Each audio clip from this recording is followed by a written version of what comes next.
যেখানে বাঘের ভয় সেখানেই রাত হয়। জ্যাম ছাড়িয়ে ভাবলাম যে একটা শান্ত প্রকৃতির মধ্যে আমরা ঘুরবো। না, সেই যেখানেই যাচ্ছি সেখানে এরকম জ্যাম পড়ছে। আসলে এদের দোষ নাই, দোষ হচ্ছে সেদিনকে ছুটির দিন আর সেদিনকে ছিল বৈশাখ। আর বৈশাখের কারণেই এমন সব জায়গায় জ্যাম যানজট আছে। সবাই বাহিরে বের হয়েছে, এই কারণেই এত জ্যাম হয়েছে রাস্তায়।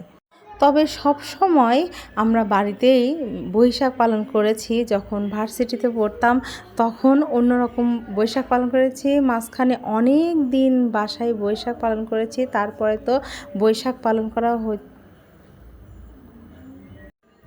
এই তো এভাবেই কয়েক বছর কেটে গেল। বৈশাখ রোজার মধ্যে বৈশাখ পালন করা হয়েছিল। এখন রোজার মধ্যে থেকে পার হয়ে যখন ঈদের পরে বৈশাখ আসলো, এই তো বাহিরে বাহিরে ঘুরছি। এই জীবনে এই প্রথম বৈশাখ পালন করছি বাহিরে। তো অনেক ভালো লাগছে। বিশেষ করে আমাদের নির্দিষ্ট স্পটে যাওয়ার আগে রাস্তায় সুন্দর।